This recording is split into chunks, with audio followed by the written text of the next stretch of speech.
Thank you for coming out. For those of you who have already forgotten me, I'm Hank Ruda, the immediate past president of Congregation Kol Ami. I'm honored to be able to be part of this presentation tonight, just like I was honored to be part of the trip that we're going to be discussing. So, in November, a couple months before that, Rabbi Josh Weinberg, the head of Ardsley, emailed me and asked if I would be a delegate to the American Zionist Movement Biennial and represent the Reform Movement's Zionist wing. And it was very important. The vote that we took lasted, 5 seconds? But we spent a day and a half. Typical Jews. Took us a day and a half of talking for a 5-second vote. But so I went, and it was fascinating to be with Zionists from all walks of the Jewish world here in the United States. And it was a convention co-chaired by Shoshana Dweck. It was a convention that started out as one thing and then rapidly changed after October 7th. Josh and I happened to be sitting at a table together, and at one point he slid his phone over to me, and on the phone was written, "If I organize a mission to Israel at the end of November, will you go?" So my immediate response to him was, of course, no. Can't go. It's a war zone. It's Israel. I've got this court hearing for work. I can't go. So I got home and I told Jean, and I said, I can't go. I don't know why I was on El Al's website looking at airfares, but I was. And I said, I can't go. And then I said, you know what? Most of you don't know this, but I have a son who lives in Israel. I may have mentioned it before here at Kol Ami, who I hadn't seen in a while, and especially not since October 7th. And I was like, well, I could go see Ben. I could go with this group. No, I'm not going to go. I called the lawyer who had the court hearing. I said, hey, do you need me at this court hearing? And she said, no. I said, okay. My feelings were a little hurt, but okay. And then the next thing I knew, I had plane tickets. And the next thing I knew, Josh and I are in Frankfurt Airport because getting to Israel is not easy. And the next thing I knew, I was at the most eerily quiet David Ben Gurion Airport that you can possibly imagine.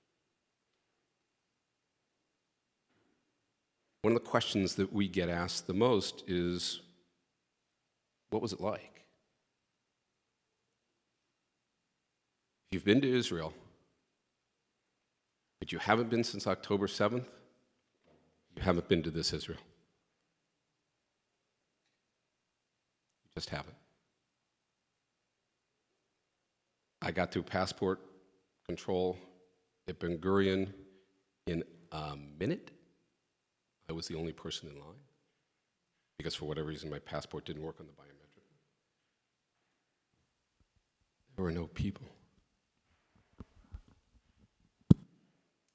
But what there was, and thank you to Michael Elkin for warning me this was going to happen so that I could breathe when I saw it, is as you walk down the pathway to passport control, that long hallway that's normally filled with 1,000 people, which is empty except for the signs of 240 hostages. That was your welcome to Israel. We spent 5 days, which coincided with most of the pause. What you're going to hear is 3 people who were on the exact same trip and had 3 very different experiences, not just because we're different people seeing things through different lenses. Josh's trip was completely during the pause, as was Shoshana's. But Shoshana had an experience that she will talk about of going to one of the first-line kibbutzim, one of the ones that you've heard about, one of the ones that was destroyed. Josh and I did not see that. I stayed 2 days extra to spend time with Ben. My 2 extra days coincided with the end of the pause and the resumption of hostilities. So you're going to hear from 3 different people who were on the same trip but had very different experiences. Very honored tonight to be joined by Rabbi Josh Weinberg, the head of the American Reform Zionist Association, the political Zionist arm for the Reform movement, and one of the most influential rabbis in our movement, both here and in Israel.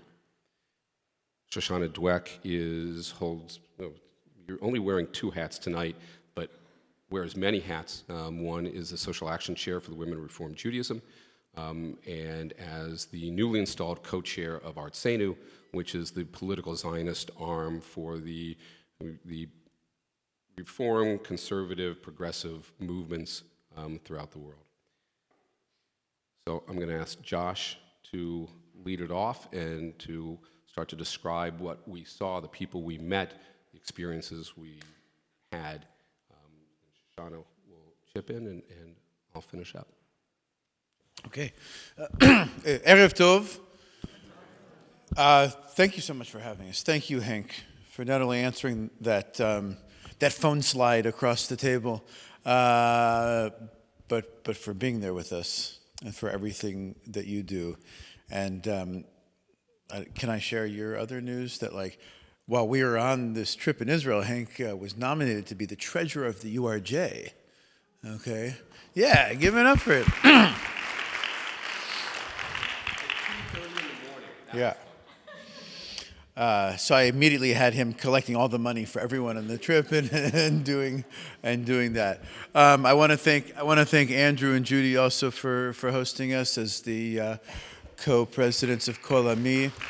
And this is my first time in the sanctuary since Rabbi Jason Fenster has now been the senior rabbi here.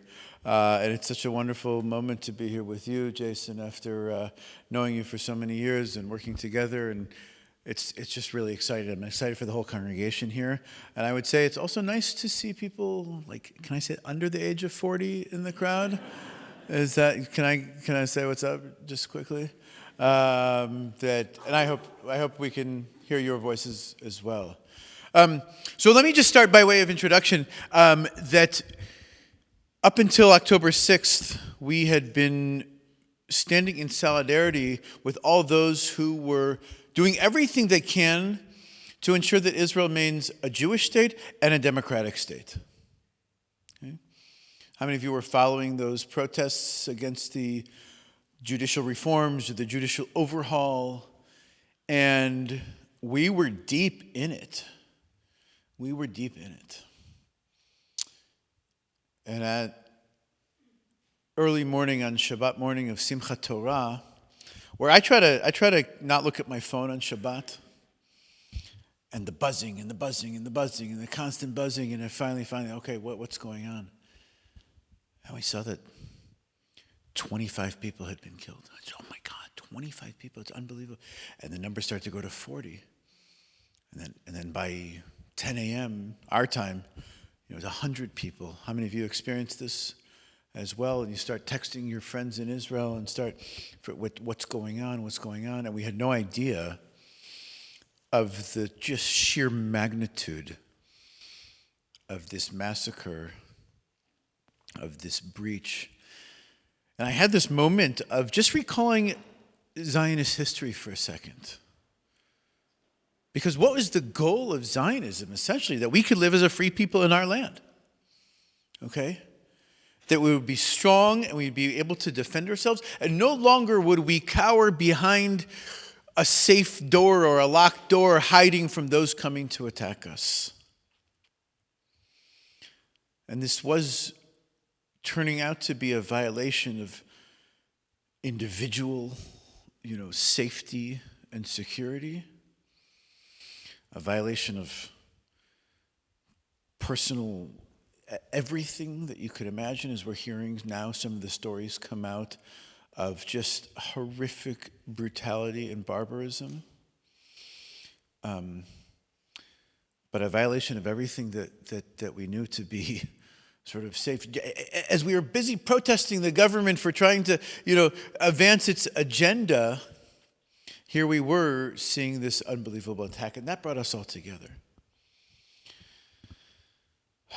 And after Simchat Torah passed, and we're trying to unravel and make sense of it, and I think as Hank said, and we were saying earlier, that there's really only one word to describe it, and that is trauma. And a friend of mine called me as on the same day that before the attacks were even over and the Army had a chance to respond. And I'm not going to get into all of those details, but we're starting to see letters circulate, like on the campus of Harvard, where 34 organizations came together to condemn Israel. That letter was circulating Saturday morning already, Shabbat morning, before we really understood the fullness of what was going on. And a week later, a friend of mine in Israel said, wow, it must be really hard to be in the diaspora right now. And I said, come on, what do you mean? She's like, look at what you're dealing with right now. And I said, she's like, at least, we're here together. And we started to talk. I said, okay, should we go? And my first initial moment was like, you know what, look, I don't want to take someone's place in a bomb shelter right now. And I don't want to have, added pressure on the security services to, there's more people that they need to protect and take people away from their busyness. And I said, if we're going to spend money to go on a trip, we might as well just stay here and send that money to the causes. And after a few weeks, as I'm talking every day to our movement partners in Israel, and they said to us, so when are you coming? I said, oh, okay, we're ready. And we put together a trip, and we brought 25 leaders from our movement. And I just want to emphasize, you can see there's like a little logo salad down there at the bottom of all these organizations. That doesn't usually happen, by the way, that we can all just kind of come together. The World Union for Progressive Judaism, Artzenu and Ardsley and the URJ. I mean, you said, let's put all those differences aside, and we just have to go as the Reform movement together. And that was really important. So let me take you through a little bit about what we were seeing. And Zoe, are you in charge of the slides there? Okay, all right. Well, let's rock and roll. Okay, so that's us outside the Knesset. I'll get to that more in a little bit. We can keep going. Yeah. There. So we started off just meeting with our movement leadership, and you have to understand how incredible these people are. Just people on the screen doesn't really tell you much, and I'm not going to give you their whole bios, but we began they welcomed us, and it just meant so much to us, to them, that we were there, and you'll hear that as a continual theme. Okay, Yair Lutstein, who's the chair of our movement, Orly Erez-Lechovsky, who runs our justice and advocacy work, and my good friend Rabbi Tamir Nir, who's the representative of the Jerusalem rabbis, that came and met us and shared with us a little bit about what they were experiencing, both in comforting their own congregations, both in mobilizing all of the 250,000 or so displaced people around the country. And we were playing a very, very active role in that. Okay, I wanted to. Yes, we davened each morning, and we had our own tefillah, but I want to tell you just a word about the hotel that we were staying in, okay? How many of you been to Israel before? You've all been, anybody like repeat offenders? You've been more than once? Okay. Anybody else been since October 7th? A couple, okay. So we stayed in the Dan Panorama in Jerusalem. You might have been there before. The average hotel, okay, fine. But the Dan Panorama was 85% full of the entire city of Sderot. Okay, Sderot is the closest city to Gaza. There are about 21 different kibbutzim and moshavim. Okay, but Sderot is the main city. The other city that was attacked heavily was the city of Ofakim. Okay, both sort of what we call development towns in the Negev. Different kind of an ethnic population than some of the kibbutzim. Okay, and our hotel was hosting them. Okay, now for some 6 weeks going on. Now, how many of you ever stayed like in a hotel room with your kids overnight, like on a vacation? It's fun, okay, for like a night, okay? You've been there, you've done that before? Okay. Going 60, now 75 days. It's getting a bit much. And the question, when can we go home? When can we resume our life? Okay, and we made a point of staying in a hotel that would host it, because there were other hotels that said, no, we don't want to host displaced people. And so we were there, and there was a big birthday party. You can see all the signs and the kids running around. It kind of felt like a dormitory sort of environment. and just a chance for them to interact. And they're like looking at us and like, who are you guys? And what are you doing here in Sderot here, which they just referred to it as Sderot, even though it was a hotel in Jerusalem. Okay, like we're just here to give you a hug.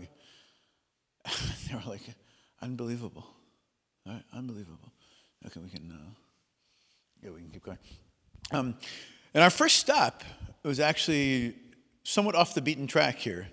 When we went down to the Negev and we visited with the Bedouin community. How many of you have been to like a Bedouin tent before in Israel? Okay, there are two kinds of Bedouin tents in Israel. There are those that are Israeli run for tourists, okay, and then there are actual Bedouin who live there. This is in the town of Chura, which is outside of Beersheba. And I had the guy in the middle with the big grin on his face, you can see. I had been on a panel with him at a conference in California 2 weeks before. And I said, we have to meet this guy. His name is Khir Elbaz, okay, and he is trained as a social worker, and he's one of the main organizers of the Bedouin community. Why was it so important for us to go there? Well, for a couple of reasons. First, no one else is visiting them right now, okay? Second is they are caught between a rock and a hard place. The first thing they start telling us about is the unbelievable heroism that many in the Bedouin community who are living, their communities and their villages are nearby some of the kibbutzim were attacked, and they were saving Jews on October 7th. Okay? When they saw people running away, you remember the Nova party that took place, this all-night music festival that was very deliberately attacked, and Hamas knew that it was going on, okay? And people were scattering and running. The Bedouin got in their 4x4s and their pickup trucks and their Jeeps, and they started picking people up out of the fields, okay, and bringing them to safety. And they saved probably 30 or 40 people for that moment, in addition to hiding them and making sure, and having to. And then when the army came, I have to say, no, we're even though we're Arabs and we're Arabic speaking, we're not Hamas, we're Israelis, okay. And the effect of that going on, because remember, Israeli society is deeply traumatized, and they're both heroes of the moment and experiencing racism just by hearing Arabic being spoken in the street, in the mall in Beersheba, and having to deal with that duality of it.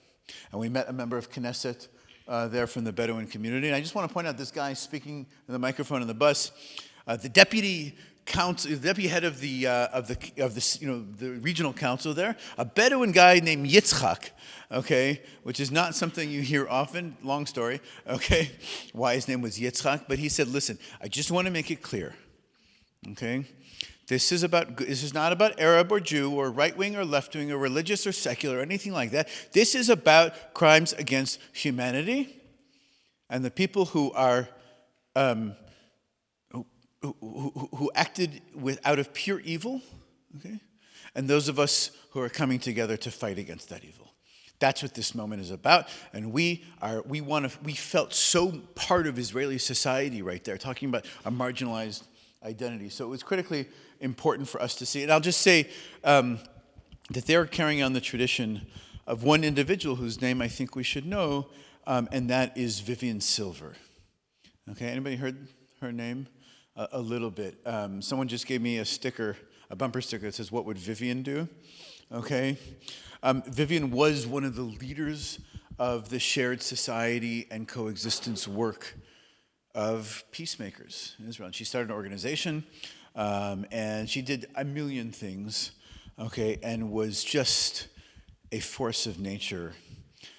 She was a 75-year-old woman who made Aliyah from Canada in the early 70s and moved to Kibbutz Be'eri, which was one of the kibbutzim that suffered probably one of the worst attacks of all of them.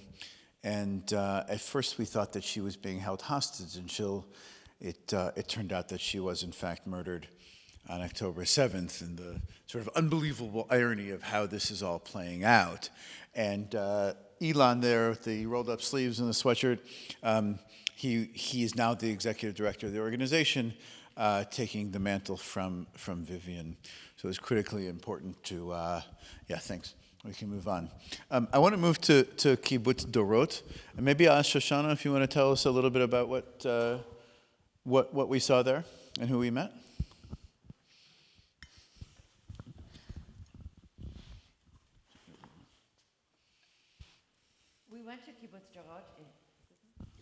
Just flick it on the. An engineering degree really worked well for me. So we went to Kibbutz Dorot as part of our first day, in part because it was raining, and so we couldn't do the agriculture work that we had planned to do. Kibbutz Dorot is not a place where attackers actually entered into the kibbutz, but they saw them from their fields, and they were just a couple kilometers away. It's a kibbutz that right now is empty, and that's one of the challenges that Israel faces, is people can't live in this area that is definitively and without argument Israeli territory, and they can't live there because they don't feel safe. And fundamentally, they can't live there because the children can't come back until the schools can be opened up. The schools can't be opened up until the people can come back. And so we were visiting on Kibbutz Dorot with a couple of the women who are living there, who won't allow themselves to be displaced from their homes, and they feed the cats, and they take care of the agriculture, and they make sure that the clubhouse is clean, and the small group of people who are there make sure that there will be a community to come home to when the community can safely come home. They believe 100% that people will come home, and their hope extends exactly maybe until tomorrow morning.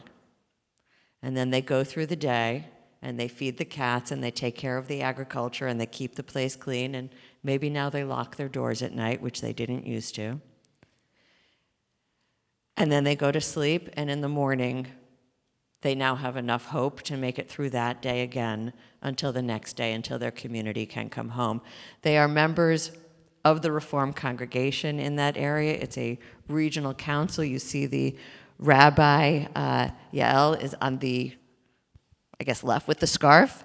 And then Yael and Sharon, two Yaels. We tried to have as many Yaels as we could while we were there. Were members of the community who spoke with us. And we asked them, questions like where their hope comes from and what do they think about in the future. And they just can't.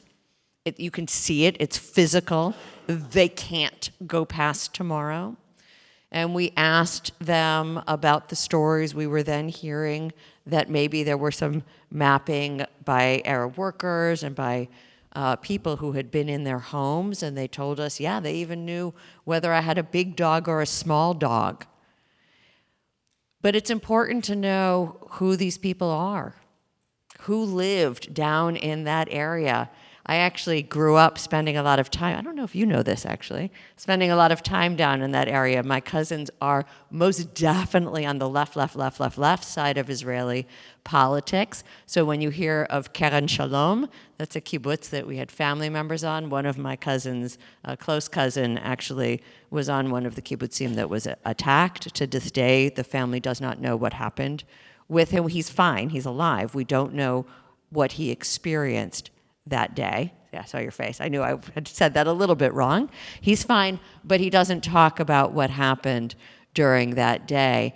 And so these are places where people are peace lovers. Every Friday morning at 6 a.m., I join in a call with a group called the Lighthouse to Gaza that meets on Kibbutz Be'eri. They used to meet at 1 o'clock every Friday afternoon, Arab, Jew, Bedouin, even connected with Palestinians. You won't be able to find the website or the information anymore because we took it down for the safety of everybody involved. But we still do meet by Zoom, and we still do try to have these conversations about tomorrow. This is who was attacked. The people who believe in peace, people who believe in shared society. And when we asked them about the Arab workers coming back to their community and do they know what happened to this person who was their friend, and that was when they have this struggle with their own values over, I can't let him back in my house. But I probably would have done the same thing if my family were threatened and if I were threatened. I don't blame him. But I also can't let them back in my house. And so they are struggling with what the tomorrow will look like. And so, you see, we gave hugs, deep hugs. Those hugs are hugs that I still feel today because they were so needed that we were able to be there to bring them a piece of love. You want to talk about the regional I just council? want to add in a piece of a feeling of betrayal, where Sharon was telling us she was a volunteer for an organization called the Road to Recovery, where she would drive Palestinians from Gaza to Tel Aviv to get medical care that they couldn't get in Gaza. Okay? You may have heard of this. Unbelievable. And she said, you know, I can't, she's like, I don't regret it for a second. That was absolutely the right thing to do. And Yael said, she goes, after George Floyd was murdered in Minnesota, she goes, I donated to Black Lives Matter. Okay, and then I see some of the reactions here, and I feel this really deep sense of betrayal from those who all of a sudden couldn't really identify with our pain and what happened to us. So our conversation with them was about processing this feeling of betrayal. Both they also articulated, they did not hold back, I would say, on their feelings toward the government as well.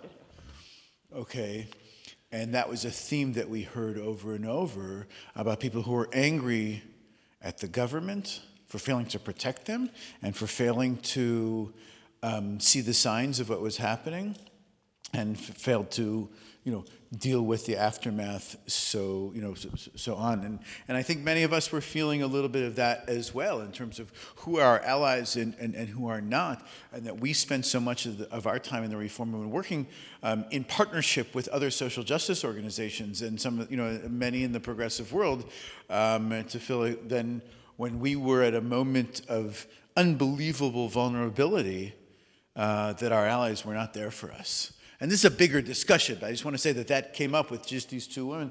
And I just took a picture of the sign in the kibbutz that says in Hebrew, "Achshav azman litregesh," right? Now is the moment, I would say, to feel emotions, to be emotional. And so we can... Josh, before you... Yeah, please. Before you go on, to give you a picture physically, in the Otef, the Gaza envelope, there are first-line kibbutzim, the ones you've heard about, the Eri, Nachalos. These were the ones that were attacked, destroyed. The second-line kibbutzim, Dorot. Most of them were not attacked. What Shoshana mentioned, and they took us to a point in the kibbutz, on the edge of the kibbutz, and she said, so you see that tree line? She says, that's about 3 kilometers away, a couple miles. That's Kibbutz Givim, right? It was Givim. Kibbutz Givim. They were attacked. They held. They stopped the terrorists there. We have no guns. Had Givim not held, there was nothing between this 840-person kibbutz and the terrorists but a 3-kilometer empty field. They had no defense. Josh mentioned the anger, and we heard this repeatedly. The kibbutzim in the Otef have a deal with the government that they'll hold on to defending themselves for a short period of time, then the army will be there. 10 minutes. It took 8 hours. Some of the kibbutzim effectively held off because they had defense forces. These second-line kibbutzim, we talk about Israel, everybody has a gun. That's not true, they don't. Today, you'll hear talk a little bit about the fact that that may not be quite true. A lot of people have guns today. These people were defenseless. 8 hours. Yeah, good. Each slide I could spend an hour on. Okay, so, cancel your plans later. We're going to go through. No, I'm just kidding. But I just want we'll go through. I just want to say, here we are visiting Nachal Oz, one of the kibbutzim who had been relocated to Mishmar Emek. The cool thing is that, I mean, I don't know if it's cool or not, but the unbelievable thing is that as the events were unfolding and people understood what was happening, Mishmar Emek, which is up in the Jezreel Valley, okay, sort of in the north section of Israel, they said, okay, we better start making preparations. And by the next morning, they were able to host comfortably, relatively speaking, 250 people from Kibbutz Nachal Oz. Okay, so it's kind of funny because you say, where are you going? So we're going to Mishmar Emek. They're like, oh, you're going to Nachal Oz in Mishmar Emek. Okay, and Mishmar Emek is one of these old, sort of famous secular kibbutzim. And we met, of course, a well-known journalist, Amir Tibon, who you may have seen his story in, like, the New York Times and 60 Minutes, about his father, who's a retired general, driving down, like, this is like, in the movie, he'll be played by Liam Neeson, okay, from Taken.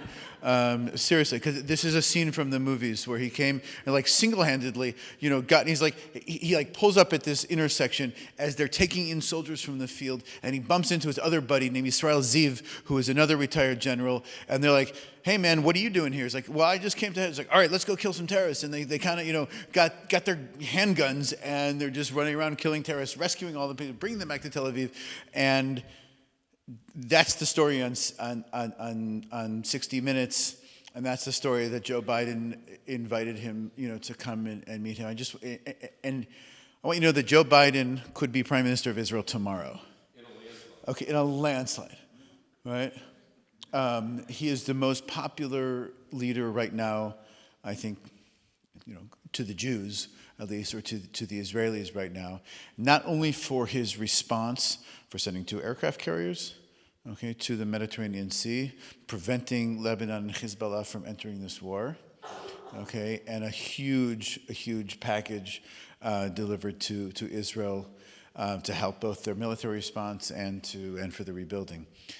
Incredibly important. And Amir talked about, as well as some of the other people there, about what it's been like in the last 3 months and when they can go back, and the fact that we had come as, several solidarity missions had been there, and no one from the government had been there to visit. Okay, really important. I want to point out just one other thing in this picture, is that line of Reform rabbis, okay, of Yael, Michali, and Yael, once again, okay, who are all regional rabbis. Okay, they're some of my close friends and colleagues. 3 of them receive their salaries from the government, okay, because of a case that we won 12 years ago. All right, and that as they serve as regional rabbis, they are paid by the government, and they have been working 24 hours a day since October 7th. Initially, it was conducting funeral after funeral after funeral, from Shiva to Shiva to Shiva to Shloshim to Shloshim to Shloshim to memorials, and now just holding people through their trauma. Okay? And frankly, they've been some of the unrecognized heroes, I think, of this moment. And I think it made us proud as Reformed Jews to say that our movement, who has not exactly been overwhelmingly embraced by the state of Israel as the Reform movement, okay, but has been playing such a key role as part of civil society.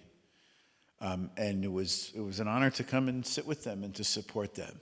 Okay, we'll move on. And here we are, of course, under the big banner there in the kibbutz of Bring Them Home, because I won't share the whole story about Nachal Oz experiencing their 70th anniversary of the kibbutz was meant to be a huge celebration on the night of October 7th.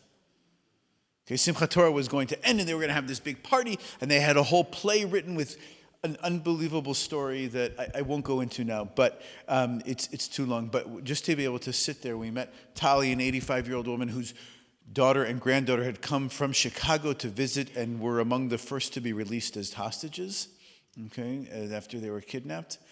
and thinking about their friends and relatives who are still being held in captivity. We can keep going. We went on to Haifa, where I just want to say part of our reform movement is the Leo Beck School and Congregation Or Chadash, where we met part of the coexistence program that's going on. The Arabic teachers of the school talking about what it meant to have Jewish-Arab coexistence, and we met some of the high school students who were thinking about what this moment means for them. And I just want to say the uniqueness about Haifa is that not only there were displaced people from the Gaza area, but sometimes we forget that there were massive attacks coming from the north as well, and people were displaced from the northern border, the northern communities, and are both coming into Haifa. And so they were playing this really unique role. And I just want to mention Rabbi Miriam Klimova, who's right there, who was ordained as a rabbi on November 13th, okay, just a month ago.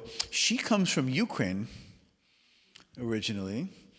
And her congregation is a Russian-speaking congregation in Haifa, a Reform congregation, that's dealing with people who are now experiencing double trauma. Okay? There were people who made Aliyah in October from Ukraine, fleeing a war, to come to another war zone, who basically had nothing, and their first response is, okay, let's start cooking for the soldiers. Okay, let's start mobile. Let's get active here, because people did that for us when we crossed the border from Ukraine as refugees, and so we're going to do that again now. And just an unbelievable story. Okay, I want to just get to, I'm not going to tell you about all the people here. I just want to tell about two big moral questions that we're asking. Okay, my friend Ariel Fogelman there, standing in fatigues, is the head of our Yalla Israel program. How many of you have gone to Israel in the summer on a teen trip?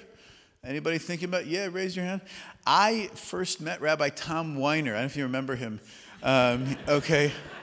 When he and I, in 2004, led a nifty trip with about 15 of the students from Kol Ami right here, okay? And fast forward 20 years later, and some of them are still Jewish. I mean, it's amazing. It's the impact of that kind of experience. No, but Ariel Fogelman is the head of our trip, but he came to talk to us about his reserve duty, which it's his job to go and educate all of the troops, first of all, about some of the big moral issues in the IDF, what we call the purity of arms and the spirit of the IDF and engagement, and also no one really talked to them about who this enemy is. What happened here? Where are they? You may not think that, of course everyone knows all of the ins and outs and who Hamas is versus who the Palestinians versus Hamas, and what does that mean? But for the past now 70 days, he's been going every day to a different army unit and giving these educational seminars, essentially, to soldiers, both reservists and soldiers who are like, yeah, we're not experts in this stuff, okay? We don't know, and it's incredibly important. And the woman you see in the middle is Rabbi Professor Dahlia Marks, who highlighted from our sources some of the moral questions about redeeming the captives. The time we were there, every day, another group of hostages were returned through this deal. And it raises serious questions of like, at what price do we pay for a hostage? Can we put a value on a human life? Okay, and of course our Jewish text has what to say about it. Do we feel some sort of objectivity? Or is there, what would you do if it was your kid? And how do we make that into policy? Okay, so those are some of the issues that we are wrestling with. And we spent time, of course, in the Knesset, and we can keep going. Yeah. We'll go one more. And that, of course, is member of Knesset Gilad Kariv, the first Reform rabbi to be elected to the Knesset. He was with us in Washington, D.C. this past weekend. Okay, and we talked to him about what it means to have a response. What are some of the political issues that are going on right now? He's dealing with the question of a two-state solution. Is that still going to be relevant? Okay, the question of how long is this war? How is this war being fought? Right? What is who are our elected officials right now? We spent 10 months trying to oppose them right now, and some of them, the budget had just passed of the state of Israel, and if you were to look at the budget, you might not know there's a war going on. And he was very, very concerned about some of the far right and extremist agenda who are saying we need to go reoccupy Gaza and rebuild Jewish settlements in Gaza right now. Okay, and it's like, no, this is something that has to be opposed, and it was a fascinating discussion. We also met, of course, another member of Knesset, Idan Rol, from the Yesh Atid party, who has a different vision of what should happen with Gaza and didn't necessarily agree with MK Kariv, and that was, a critically important discussion to be involved in terms of the political echelon. You want to add anything about the politics? We can...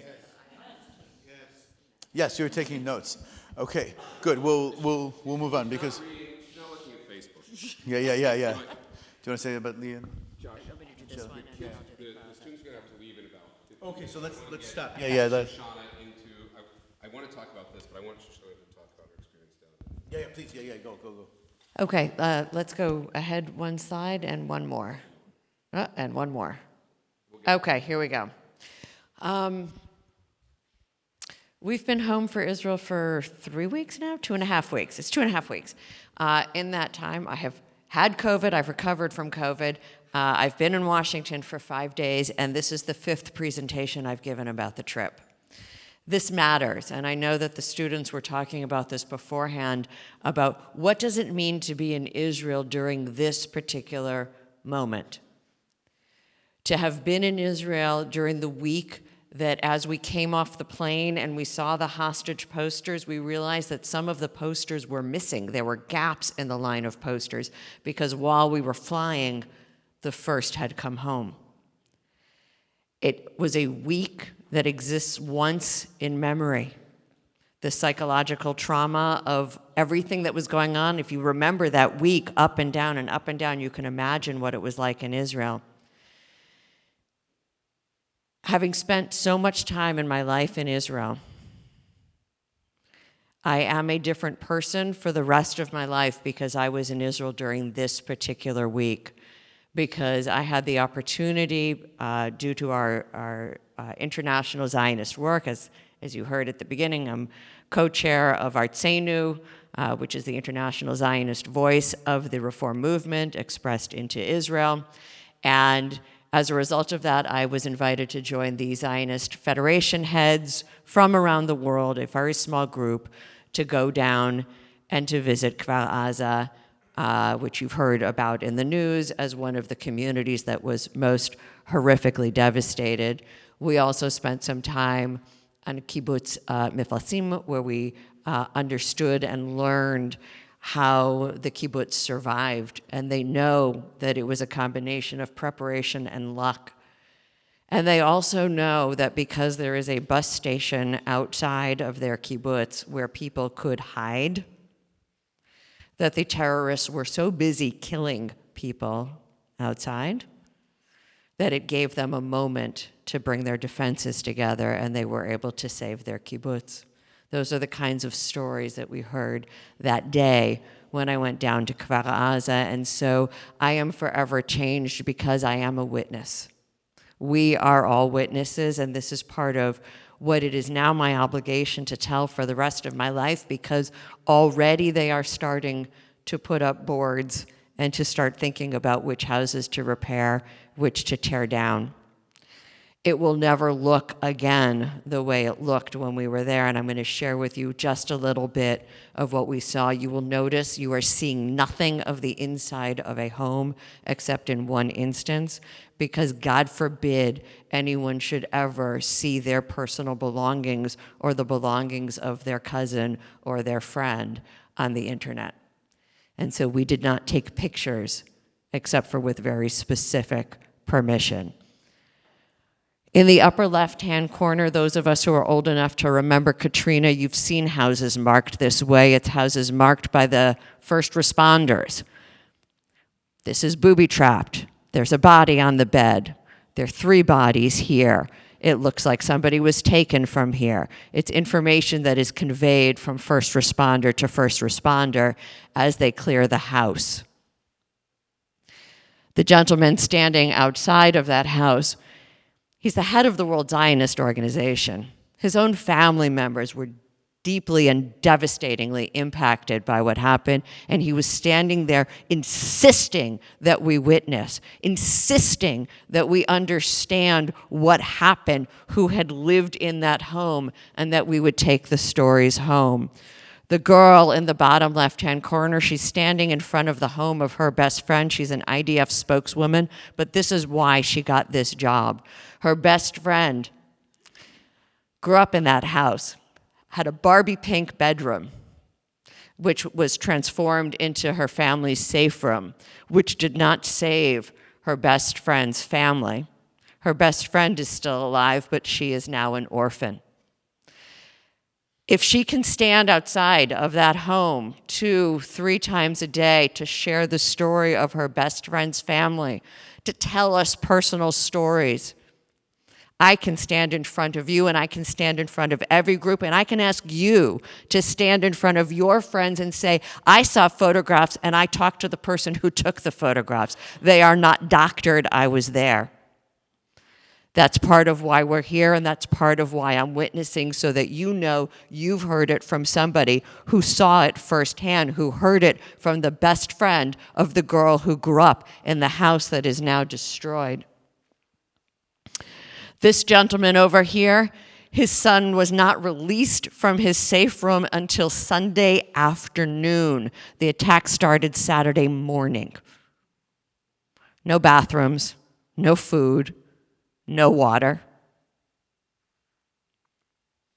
no ability to really tell his story, but his father could tell it, and what it felt like for his father to be waiting to find out if his son was alive.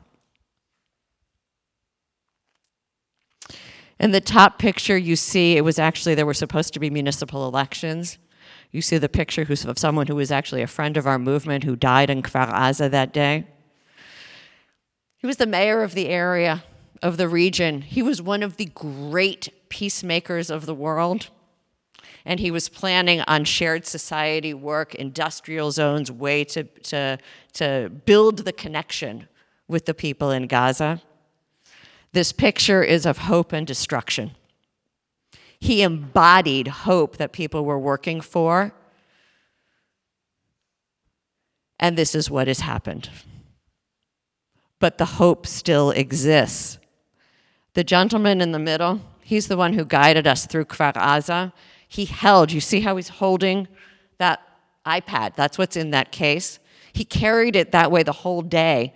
Didn't really think a lot of it until we learned that is the iPad that holds all of those images that you've heard about that aren't shared except one-on-one, so that they can't ever end up on the internet. And he shared some of those stories with us.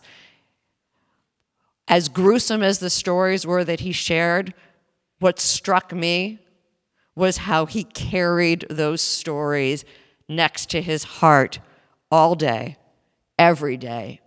And then he shared the people, not just the stories. Next slide, please. What you're seeing in the top is bullet holes in a safe room door. This was a direct, personal, attacked human being against human being with powerful weapons. This is inside a completely burned out house. I can show you part of the house because there is nothing identifiable in that house. It is just burnt. And we were with someone who knew, who had lived in that home. And then we talk about the passage of time. Every morning is October 7th in Israel. I know many of you feel it as well because every day we learn something new. Every morning is October 7th. Every day is 5 years long. And so we see it was Simchas Torah. You have a sukkah here at the synagogue, at your home. We took it down a long time ago, right? There was no one there to take down the sukkah because time stopped. But if you've ever been on a kibbutz, and many of you have been to Israel, and particularly a kibbutz in the desert, and you know nothing is wasted, not a drop of water. So you might have a fruit tree near the dining hall And the kids, when the fruit is ripe, they could just pick it right from the tree and have a snack. What does it mean to have the sukkah still up and time has stopped and the fruit in the desert has dropped to the ground and is rotten? And as someone who has spent a long time living and working on a kibbutz in my life, that tree, that fruit, that waste, that rot, and the beautiful sukkah, that is my witness. That is what I have to tell you and ask you to carry with you those images and to share them with other people. It's part of how we help is we bear witness. Thank you, Shoshana. Our students have to leave in a couple minutes, so we want to give you an opportunity before you leave. If you have any questions that you want to ask any of the three of us, I want to give you an opportunity to do that before we know you have to leave. We'll continue on the discussion a little bit. So if anybody has any questions, happy to take those.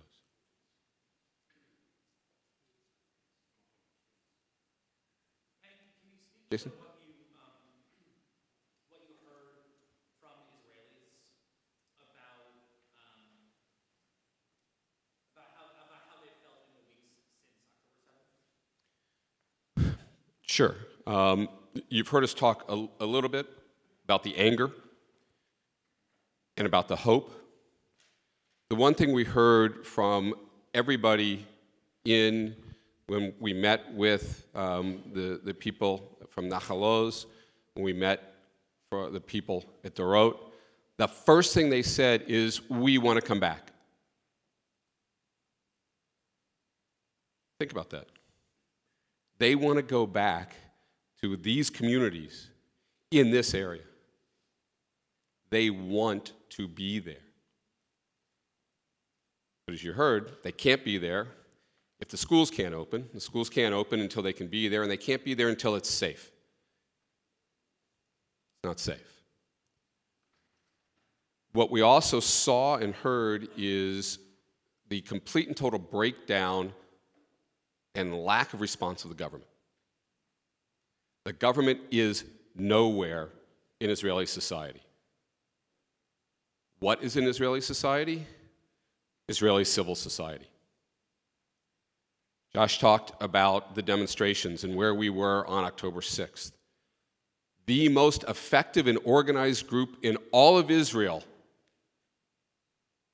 was the group organizing the demonstrations. So on October 7th, they pivoted on a dime and became, in effect, the government of the state of Israel. They were the social services. They were the ones that organized the Hamals, the civil command centers, that provided resources. It is impossible to describe what these people did. The morning of October 7th, they started with a Google Doc. We saw one of the Hamals. It filled a 5-story theater school with rooms, computers, organizing rides, organizing help. The entire theater itself was a warehouse. You may not fit into the same uniform you had the last time you were called up, so you need a new uniform. What size? We got it for you. You're displaced. You have nothing. Nothing. October 7th was a hot day.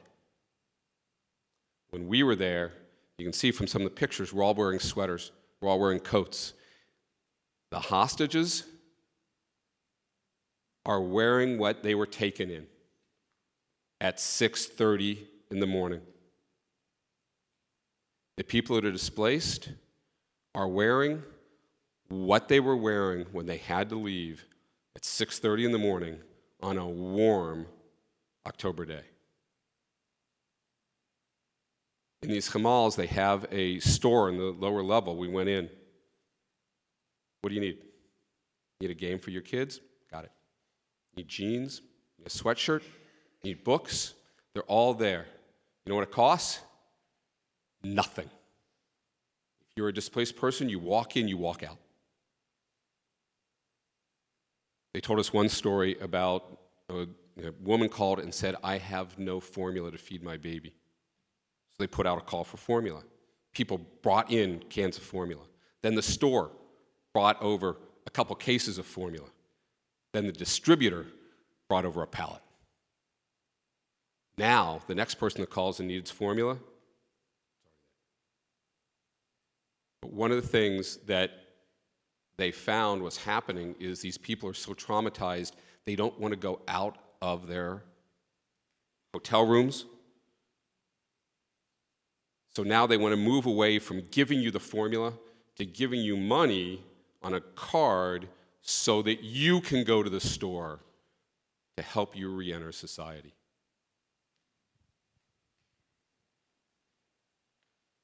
Youth first. How do you feel about the general anti-Semitism and like the misinformation going through social media right now, and like people pretending it's just not, and that it's either the truth or that it's not anti-Semitic, and what they're just saying is just against like hard to say, just really anti-Semitism in general? And so you want to start with the easiest question that we're going to get all night. Josh, you want to take that one? I'm generally against it. What I'll say is, what's your name? Sammy. It's a really important question. Thank you for asking. I just pulled up a statistic about what we're dealing with. Where to begin? This is a whole other evening and a whole semester's course and a whole discussion. But I'll say it briefly. Is that people who look at the world objectively, want to try and do the right thing, okay? So those who seem that there's a power balance, or we want to support the underdog. And I say, as Jews, we also have that notion of we want to support the underdog, and we want to support the people who have no power, and we want to support those who are struggling against oppression, because we were slaves in the land of Egypt, okay? And we know what it is to be oppressed, okay? Except it's a little bit more complicated than that, right? Okay. And remember, the whole Zionist notion was that Jews, after 2,000 years, would have power, okay? That we'd be able to be strong and be able to defend ourselves, okay? Now, no Israeli is growing up saying, "Oh, should I go to college after high school, or should I go to the army? I'd much rather go to the army." I think most Israelis would say, "I'd like to go to college, or I'd like to go on a trip, or I'd like to go whatever, and not have to go to the army." Okay, it's now a big part of Israeli society, or has been for the past 75 years. Okay, I'll say that mildly. But what we're seeing on the world stage is a general understanding that because Jews are strong and we have power, that we can't also be vulnerable at the same time, okay? And that's a big problem. I'll just share with you a statistic that I saw this morning. With apologies, Oh, yeah.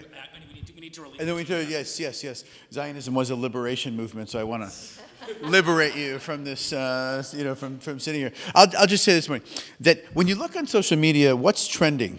How many of you have seen somehow the hashtag Free Palestine? Okay, you haven't seen this? You have? Okay, yeah. Okay, so just comparing the hashtag Free Palestine and the hashtag Stand With Israel, okay?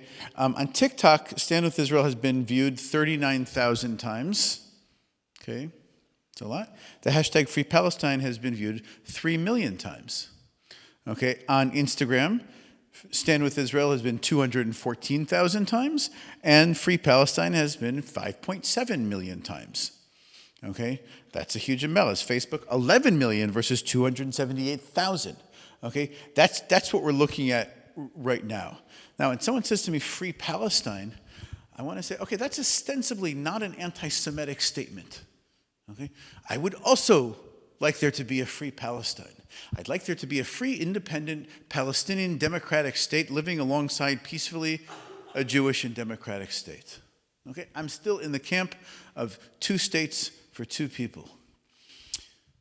Where the correction there is, is that there can't be a free Palestine or really a free Israel while Hamas is still holding the Gaza Strip captive. Okay, remember, Hamas took over from violently expelled the Palestinian Authority in 2007, okay, and has been ruling there, holding people captive, siphoning off, stealing resources, et cetera, et cetera. You've heard all the reports. I don't need to go into great detail. So I think that when we hear those things, it's important for us to say, well, wait a second. How do we parse this out? How do we understand? What do you mean when you say a free Palestine? How do I hear when you say something like, or when you hear something like, from the river to the sea, Palestine will be free? And say, okay, well, what does that mean for us? And we could go on and on and on. What I want to say at the end of the day is, it's okay to be critical of the state of Israel. It's okay to be critical of government policies. It's okay to say, holy cow, there have been a lot of Palestinians killed since October 7th as well. Okay? And we feel deeply for that. Okay? What we need to be clear on is where that line crosses into saying, okay, we don't think the state of Israel has a right to exist. Okay? And similar things. So it's a really important question, and I know that you're in wonderful hands with the brilliant Jewish educators here at Kol Ami. Toda. And I'm going to add exactly one sentence before you are dismissed, which is to say we were asked about the anti-Semitism in the United States by the Israelis. Every place we went, they care very much about what you are experiencing here and what we all are. So, high schoolers, before you head out, I said this to you. We said like before you head out like 6 times. I said this to you before. I'm gonna say it again. Please, we know that like you're about to go winter break, and we had like a very intense emotional thing that we are bearing witness to, and that we are not giving you time to process it. So, please know that me, that Zoe, that Pam, that we're here as resources to you and your families. If you have questions, if you want to understand more, if you want to talk more, we're here to support you and your families and your questions, your experiences. And and as Rabbi Weinberg just said, the importance of bearing witness to trauma does not mean that we need to harden our hearts to have compassion for all people's experiencing trauma. That we bear witness to this moment, and that our job as human beings and as Jewish people is to have open eyes and open and broken hearts as we navigate through an impossibly difficult moment. War is bad. Violence bad. Which feels weird that it's hard to say, but that's hard to say and important to say. So as we move through this moment, and as you experience whatever it is you are seeing on news or social media or with friends and family, know that we're here as a resource to support you. And with that, you're allowed to go home. Thank you, teenagers. But if you would mind, yeah. As Thank you. teenagers, I just wanted to invite you to sign up on this list. As I was sitting here looking, I was like, you know what you guys need? More There's emails. one more email in your inbox. I shared with that earlier. And this is a newsletter from Ardsley that you can get musings on the weekly Torah portion, Israel politics, all that stuff from me, and a way to stay up to date on events. So put your email down, check the box, and we'll make sure that you do that. Okay. We're gonna get to questions in a minute. I want to finish up a little bit of the experience. I said at the beginning that you have 3 people here who had 3 different experiences. You just heard Shoshana's experience at Kfar Aza. Josh and I did not see this personally. We've heard Shoshana's stories. She has others that she didn't have time to share today. We bear witness by her bearing witness. My experience extended. Most of the group left on the midnight flights out of Ben Gurion on Thursday night. At 7 a.m., the pause ended. I should say that the day before, Hamas broke the agreement by murdering 4 people, ended up dying. 4 people at a bus stop in Yerushalayim, a couple miles from where we were staying. It was the same day that we had a few minutes of free time. Josh did not give us much free time on this trip. And we went for the one shawarma experience we had on Ben Yehuda Street. And a group of us were sitting outside. It was a beautiful day. We're sitting outside and we're having shawarma on Ben Yehuda Street. And all of a sudden, one of us looked at the other and said,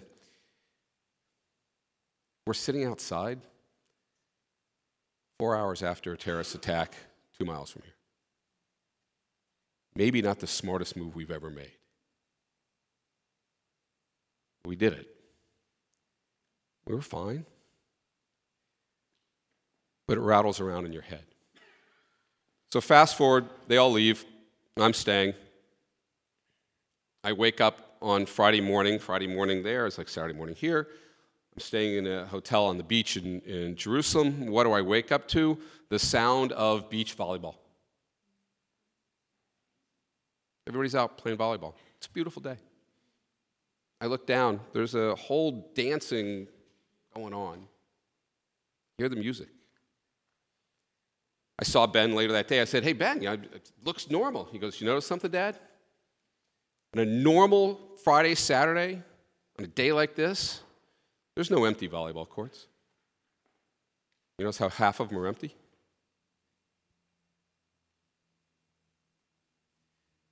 That night, I'm walking back to my hotel, and if you remember Tel Aviv at Yaffo, where you start walking up the beach, it's beautiful, and it's sunset with the sun setting behind it. The clock tower, it's gorgeous. And I look up in the sky, and I see somebody set off what looks like the world's lamest fireworks. It was a pinpoint of light, pinpoint of light, pinpoint of light. It takes me a couple seconds to realize I'm not looking at fireworks. Happened to be on the phone with Gene. I said, Gene, I got to go. Ben's calling. Answer, and he goes, all right, what you're seeing is Iron Dome. And then you see the flash where it intercepts. I didn't hear the sirens because it was a little bit away, so it wasn't in the sector where I was. But Ben's next comment is, Dad, why don't you go find a shelter? When you're in Israel right now and you open Google Maps, it shows you all the shelters. So the next night was my final night. I had dinner with Ben and the children of some friends. I had a really nice dinner and got to the airport, getting ready to go to the gate. And all of a sudden, there's this really loud, and when I say really loud, I mean really loud noise.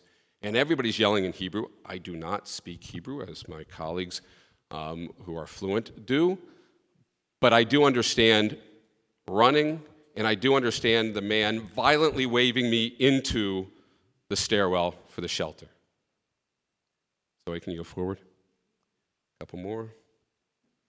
One more.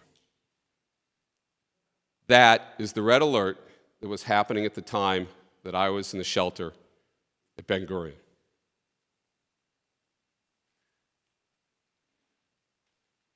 That's Ben Gurion Airport.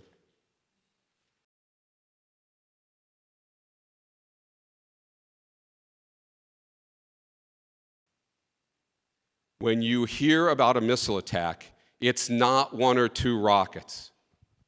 That's what they're facing, and that's just in the Tel Aviv region.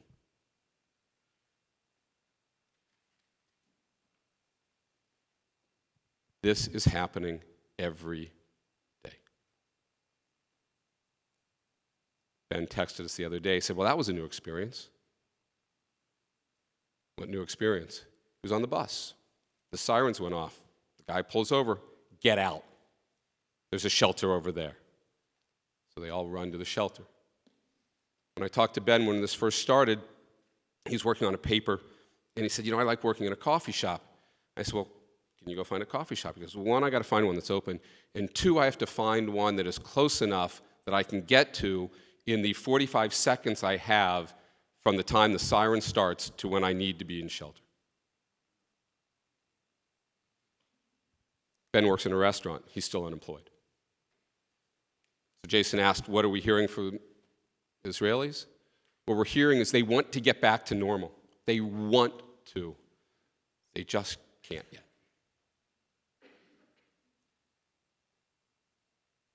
Josh said we could keep going for several more hours. We won't. We know you have some questions, so we'd be glad to take questions for a little bit, and then we'll be here for a few minutes after. So, Jack, I think you had a question.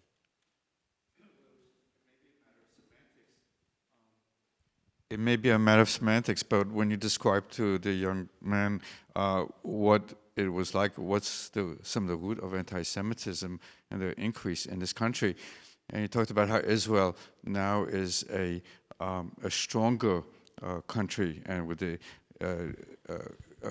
with kids going into the army before they go to college and so on. So the word that you used was that Israel now has the power, or is powerful. So my comment was that may not be exactly the kind of message that we want to give or convey, because that's what a lot of the anti-Israel comments were, that Israel is so powerful that it's it controls the economy, controls the media, and all that. I would say that Israel has the strength, and that's what the strength of people and the strength of will to fight, to survive. And that's my comment about the words. The words are very important, how we use them. Thank you. I appreciate that.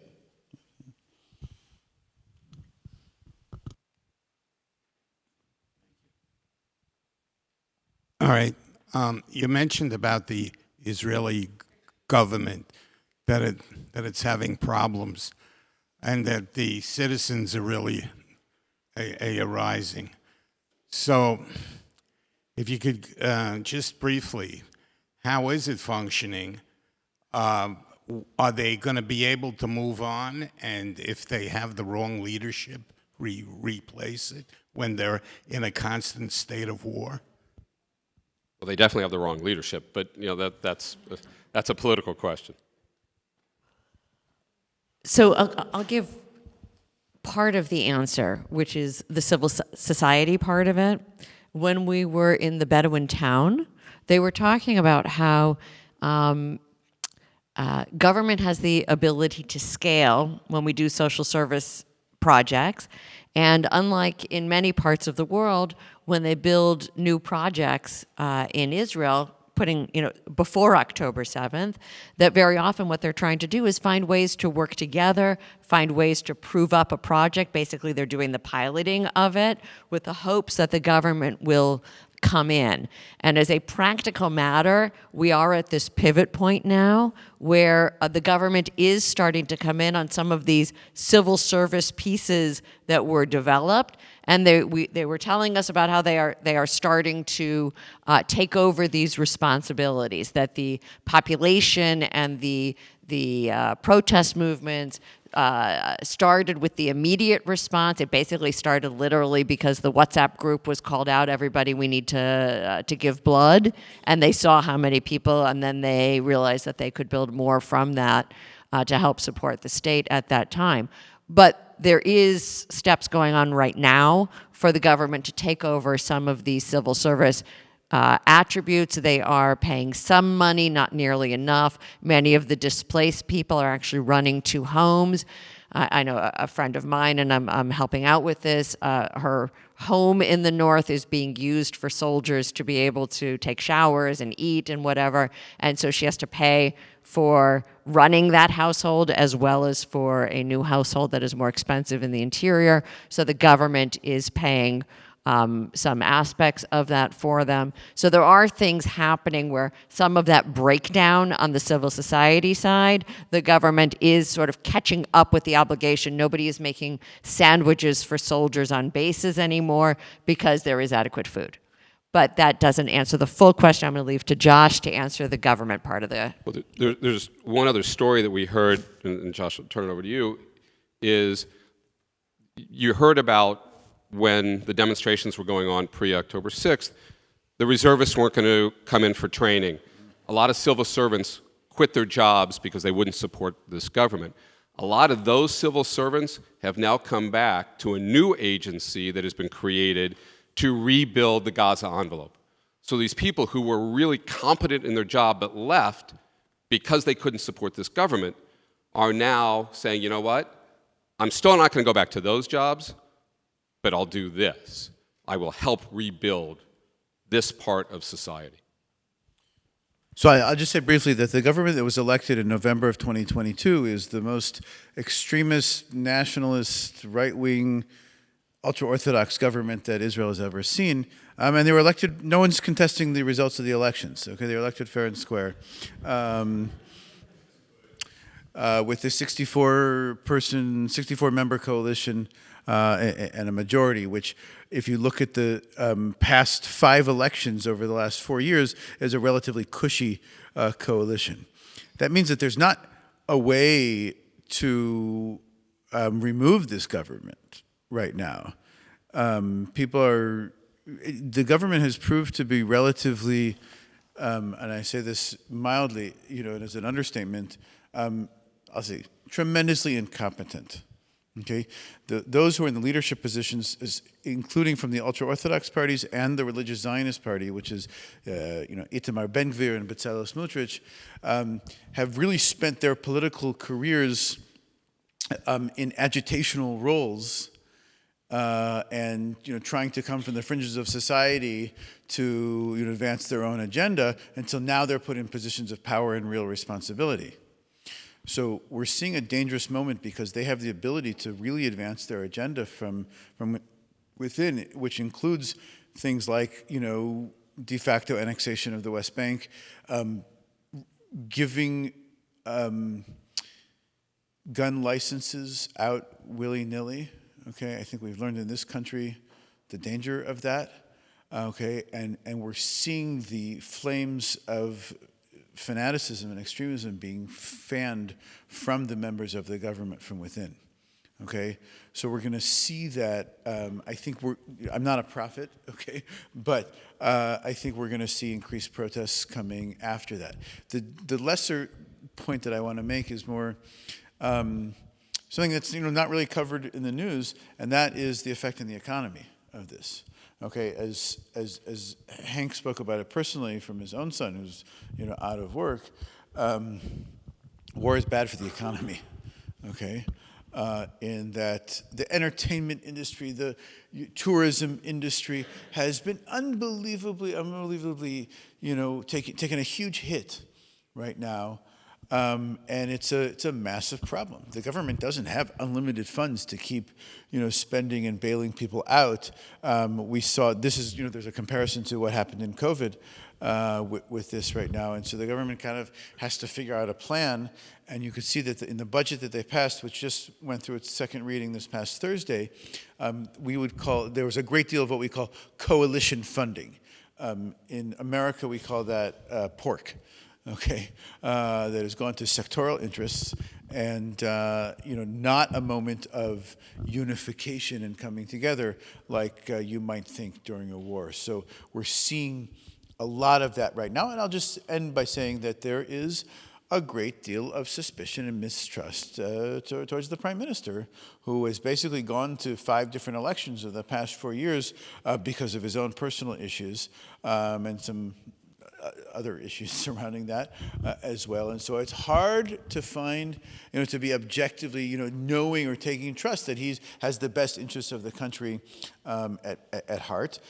And I think he did one thing that was responsible, and that he allowed for the creation of an emergency war cabinet, which brought in 2 figures specifically, Benny Gantz and Gadi Eisenkot, 2 both former chiefs of staff of the army, who are playing the role of the responsible adult in the room. Sadly, I will say about Gadi Eisenkot, of course, who's a member of the National Unity Party, right now a former chief of staff. His son Gal was killed in action in Gaza a week ago. He was an alumni of our URJ Camp Harlem in Pennsylvania. And then his nephew was also killed in action. And so, it's just been unbelievable, felt from all aspects of Israeli society, and just a tragic, tragic moment. So I will just add to that, shortly after October 7th, there should have been municipal elections, like we have state and federal government. And there are lots of different places in here where our Reform Jewish values are being expressed within Israel. We are fighting against any increase in racism. We have leadership of the reform movement that fight for social justice, and they are on it, and they are fighting for it. There are small, hopeful things. For example, it was the case that LGBTQ partners did not receive compensation if their partner was killed in war, and even people who you could not imagine having voted for it voted in favor of making sure that everybody gets compensation. That change has happened during this war. You've heard of the defacing of posters and things that had women's faces by the ultra-Orthodox before October 7th, when that happened with posters of women who were hostages. The governments in local municipalities that you would never imagine would have stood against this, because they stood effectively for it in the past, stood up and said, no, you cannot deface women's faces on posters.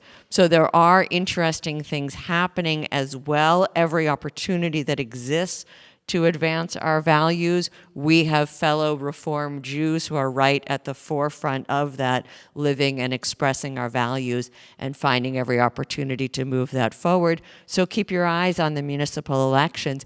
That was going to be the next stage of the fight for democracy in Israel, and it still is. They should be sometime in January. Hi, thank you for coming. I'm the youth director, so all of my constituents are gone. But I still have a question, which you could hear from Sammy's voice. He was very nervous about the anti-Semitism in college. He's in 7th grade or 8th grade, so I mean it's far off for him for college, but just in general. And you brought up Stand With Israel as a lower number on the polls. And I think what people see in right now, post October 7th, is the raid of Gaza and the asymmetrical warfare that's occurring. And I'm wondering, A, how do we create Jewish identities in our teens without the expectation that it needs to be militarized, and without the expectation that because of our trauma and the fear created in October 7th, that people deserve to die? And how do we create that identity? And what are you doing in the reform movement? And how is the Zionist movement supporting that? That's one. It's a hard question. And then also, how do we build community? We're not expecting all of our kids to make Aliyah. And so how do we continue to build kids that aren't scared to go to our Ivy League schools and can have conversations across the spectrum of ideological beliefs without writing everyone off as anti-Semitic? Okay.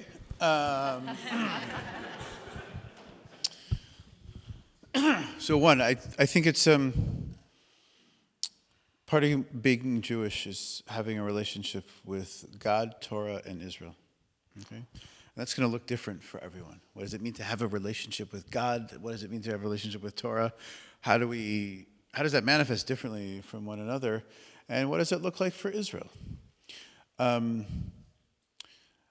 It never occurred to me that our identities need to be militarized. And I would reject that, actually. Does it mean that sometimes we have to defend ourselves and we have to take up arms to do that if we're being attacked? Yeah, that's a sad reality of life that I wish weren't the case. I would go back to Israel's Declaration of Independence, where it says, we call on all of our neighbors and those non-Jewish, those Arab citizens of Israel to live together in peace. Okay, that has to be our message. Okay. Do we think that as a result of the attack that people now need to die as a thing? Let's be clear.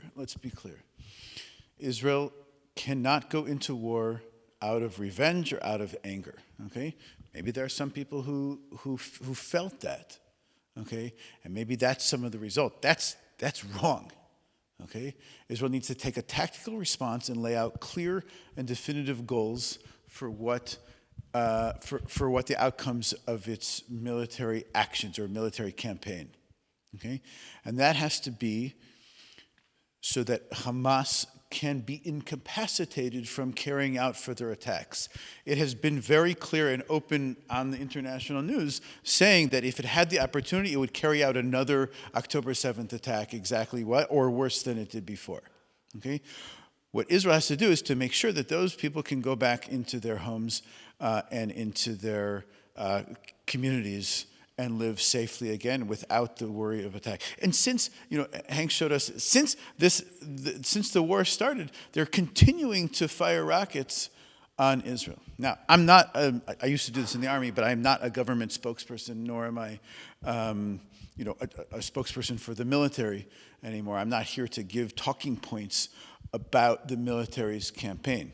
Here's what I want to say, okay? If the IDF, I think Rabbi Fenster said it well, war is bad. There are going to be mistakes made, and there has to be punishment and recourse for those mistakes that are made, including the beyond horrific occurrence that took place on Friday, where an IDF soldier shot 3 hostages, okay, who had their shirts off and carrying a white flag saying SOS in English, okay? It's unfathomable, okay? And they're going to have recourse. Doesn't make it sure like, oh, I sleep better now that I know that they're going to be dealt with. Okay. So in terms of how do we deal with that? I want us to look at intent and impact. Okay? Hamas's attack was carried out on October 7th with the goal of killing as many Jews as possible. Okay? That's the goal. Okay? That's not Israel's intent. Israel's intent is not genocidal, as I was seeing in many letters from members of the Jewish community telling us that Israel has genocidal impact. I have to reject that in the strongest terms. Okay? We can disagree on that if people see it differently, but I'm gonna be emphatic about that. Okay? Did Israel need to kill as many Palestinians that have been killed up until now? Hard for me to say. Probably too many. Okay? Can we put a number on that? What do we mean by asymmetric or proportional or disproportional? Okay? Lots of war theory and people smarter than me, we have to go back and read Michael Walzer on just war theories and what disproportionate, read Douglas Murray on what disproportionate or proportionate warfare looks like. Okay? We can take the example of the United States after September 11th, where the October 7th proportionality would be as if 40,000 people would have been killed on September 11th. Okay, was America's response proportional or not? Okay, I don't know. There were lots of protests in the streets around 2003 when the war started. Okay, and there was a big controversy about it as well. Okay, let's keep in mind that Israel's not fighting exactly a pure enemy in terms of army sense. This is not, the Civil War where you march up against one another and decide, at 3 o'clock we're going to shoot each other. Okay, no. They're fighting in the most densely populated place on earth, okay, where the enemy is underground, right, sheltered by a layer of civilians, okay? That's by design, okay? So everything is extreme, it is so complicated. And I wish I had all the answers in terms of, how precise Israel needs to be. Can it bomb from the air? Can it not enter a ground incursion? And what has to happen for these 129, it was originally 240 hostages, or people were dragged out of their beds, okay, and taken hostage underground in dungeons, tortured, unspeakable things happening to them. And I don't feel that the international community has put enough pressure on Hamas to release them. Okay, that's my own personal analysis. What does it have to happen for our kids to feel safe on Ivy League schools? Okay, I think that we have a lot to say on that in terms of like power, and I understand how that played out in conspiracy theories where it says Jews control and we have all this money, and then when we see something we don't like, all of our major donors from universities like Penn, Harvard, and MIT, to name 3 of them, start pulling out their donations. Okay, so is that perpetuating the stereotype, or is that saying, hey, if you're not going to condemn some of this anti-Semitic rhetoric, and there is perfectly legitimate criticism of Israel that happens, in addition to just unbelievable and unmitigated situations in which Jewish students don't feel safe. Okay, and I think that we all have to come together, and it's not just Ivy League universities, by the way. I mean, I hear lots of people experiencing that in high schools, middle schools, elementary schools, okay, which, you know, it gets even more complicated.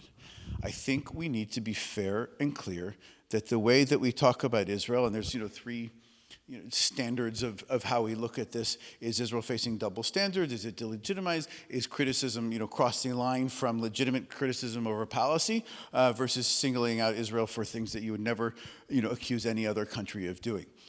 So it's a lot to say to several different questions and several different layers of them. And I think just a show of hands, how many of you at home are experiencing some of these conversations with your kids or grandkids or members of your community and your family who are exhibiting stress around these issues? And I think Shoshana and I were talking. You want to say something about the unveiling versus? Go ahead. Yeah.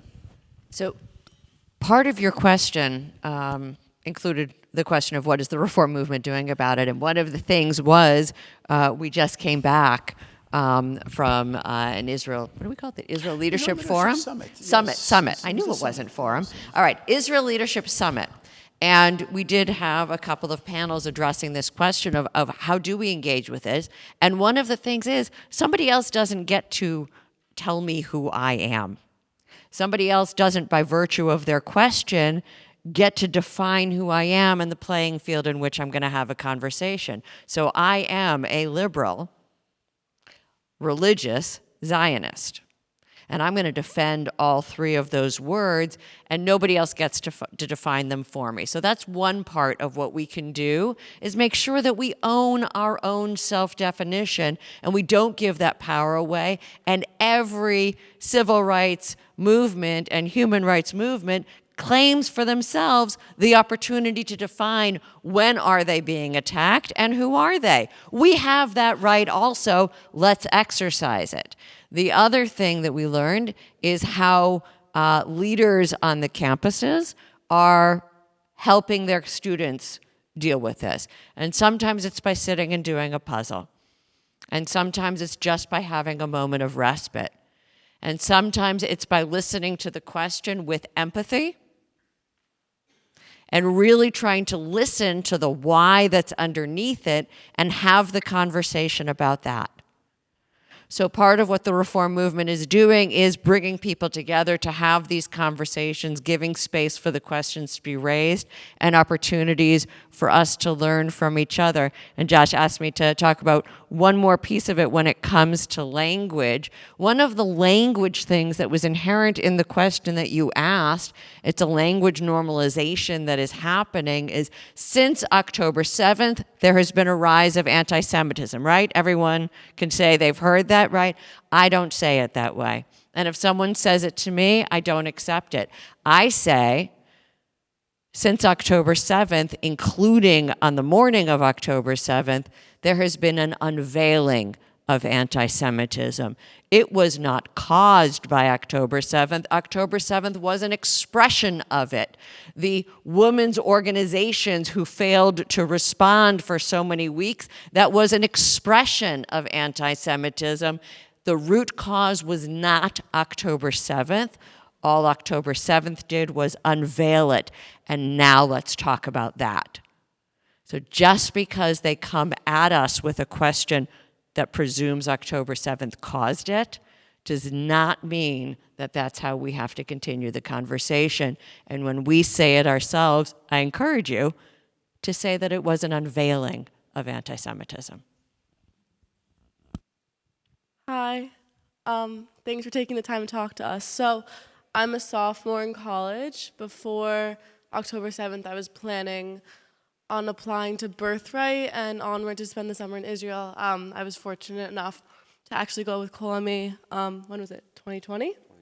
2019, and spent a few weeks there, and I loved it, and I really want to go back. But first, I guess, do you know if those programs will run this summer? And second, after October 7th, I think my main concern is safety. And after seeing that map, that freaks me out. And no, not your fault. But it's just the reality. And like, I don't know if I have the strength to go and hear those sirens and go into a bomb shelter. And I'm sure you don't feel okay with that, but feel okay going into something like that. So I was wondering, like, how do you think the trip will be different than previous years, especially concerning safety if they do run?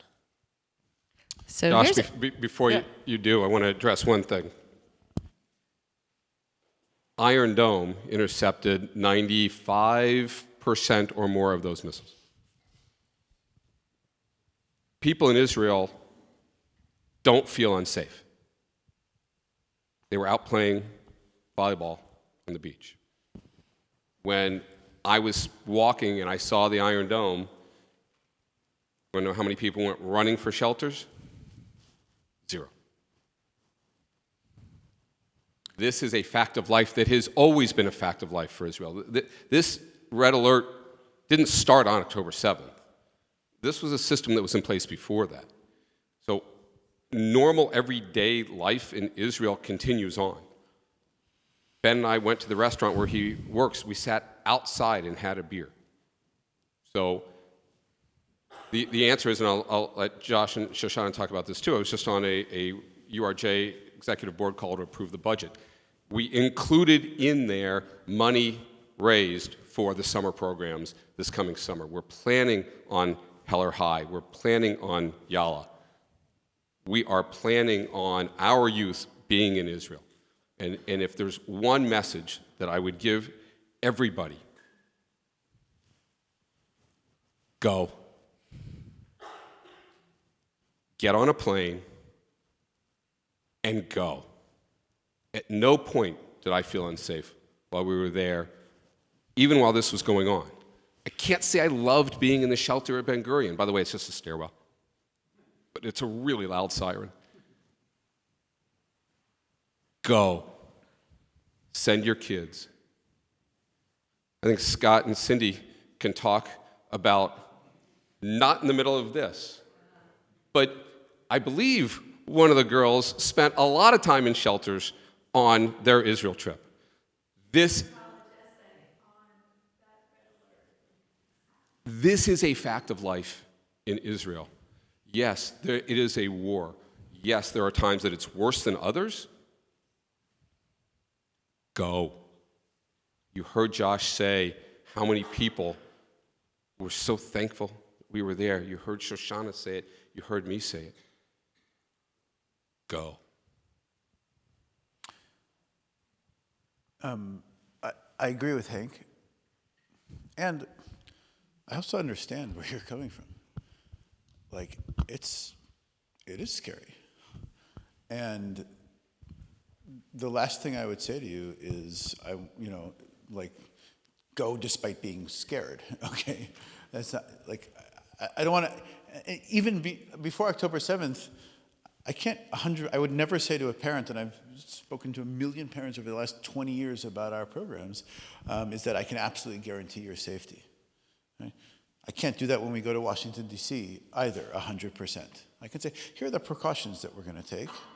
Here's how we're adjusting our trip accordingly, okay? And here's how we're going to change the itinerary and try and stay in places that we think are more secure than others, okay? I also don't know what it's going to look like in 2 weeks or in 2 months, okay? But I pushed back hard on our movement who said, okay, we're going to start making alternative experiences. We're going to go to the Pacific Northwest, or we're going to go to Europe, or we're going to go all these places. I said, wait, let's not write off Israel just yet, okay?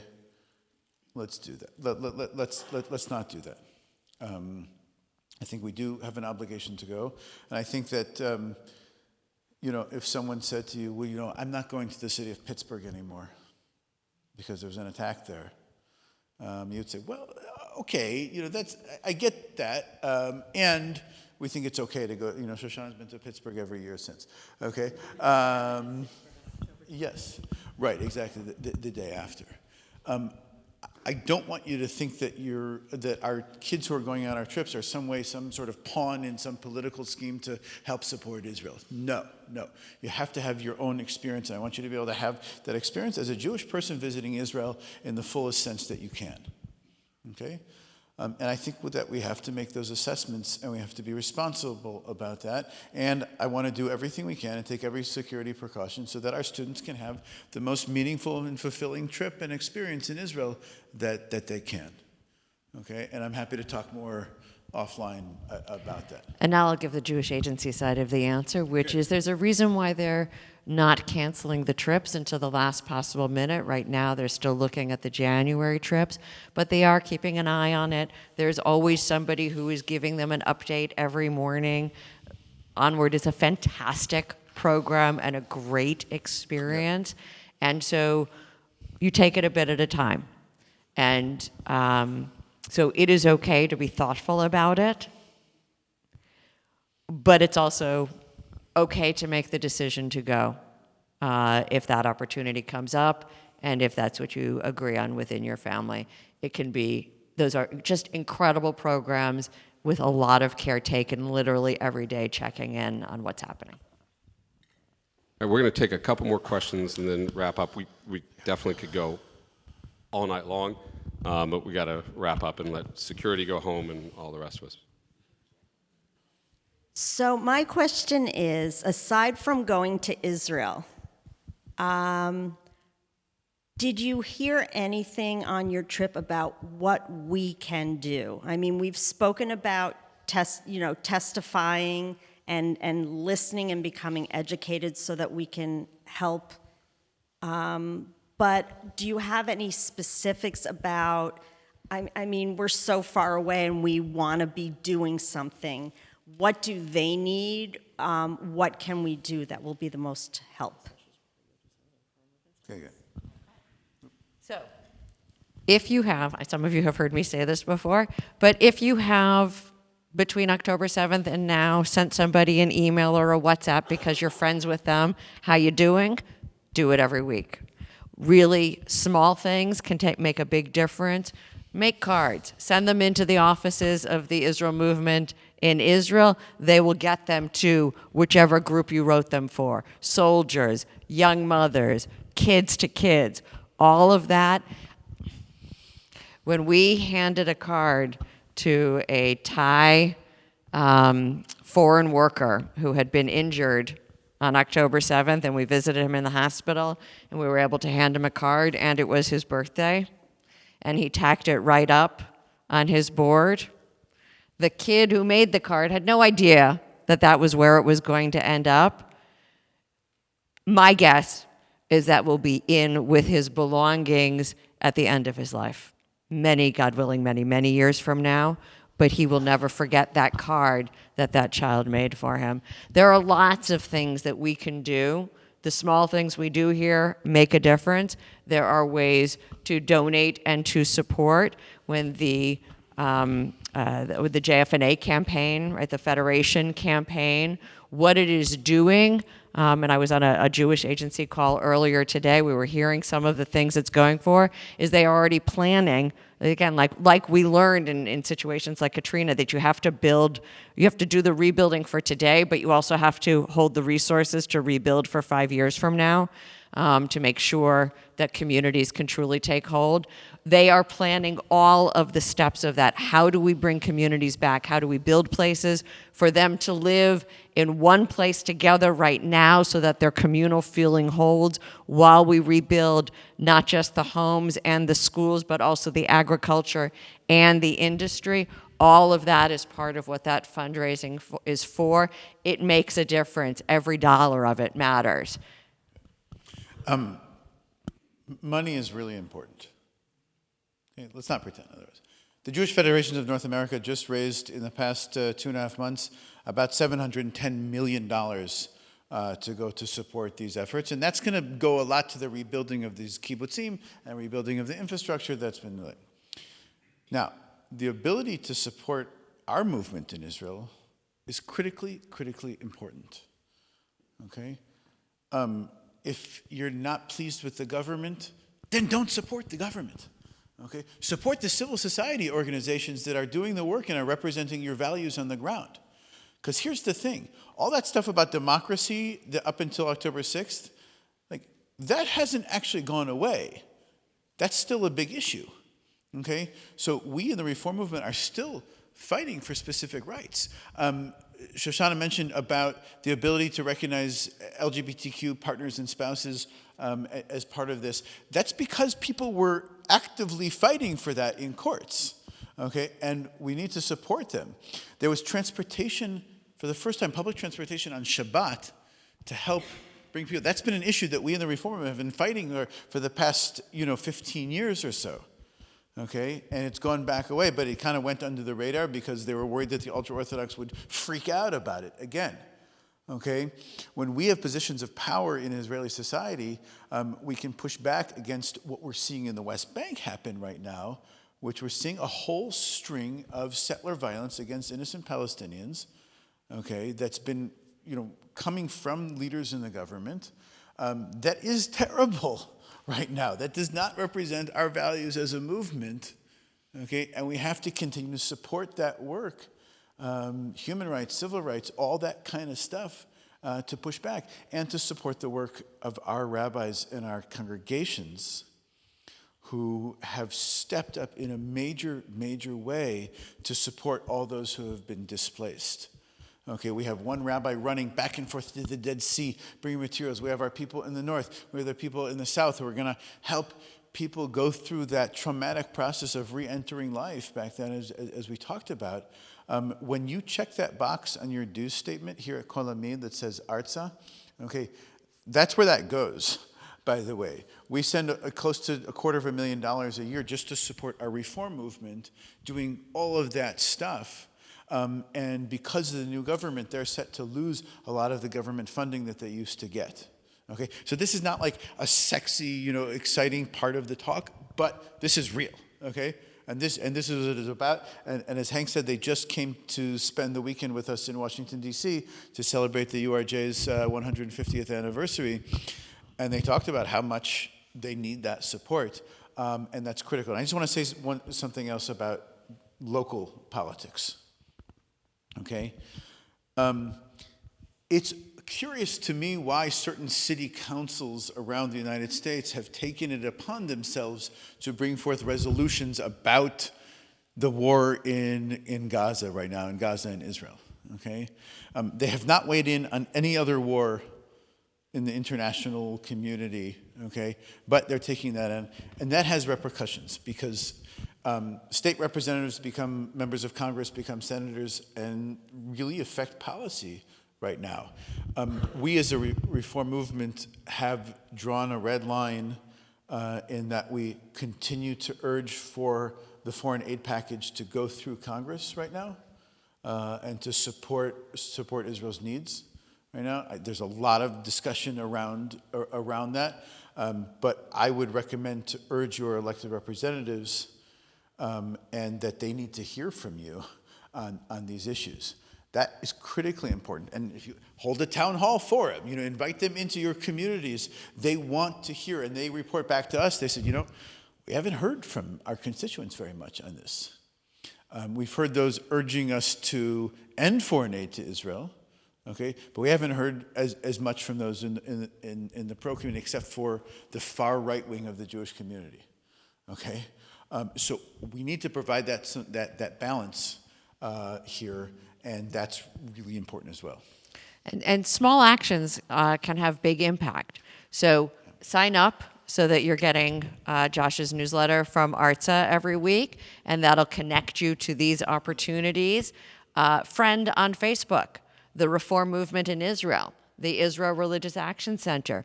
because use our tools from social justice work, right? How do you act as an ally? By telling the stories and sharing the information so that the people who are in the center of it don't always have to be starting from ground zero and telling the story, right? So we can be force multipliers in that way. You can make sure that you are informed and you can share that out into your congregation, into your community, and multiply the connections of people who are hearing things and reading the newsletters.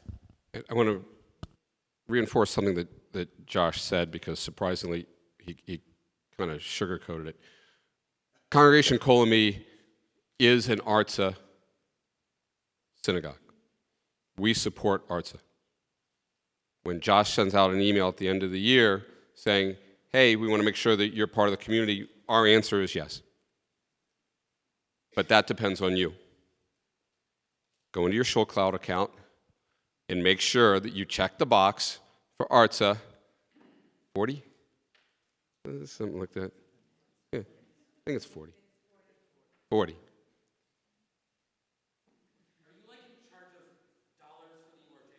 I am, in fact, charged of dollars for the URJ in a few months.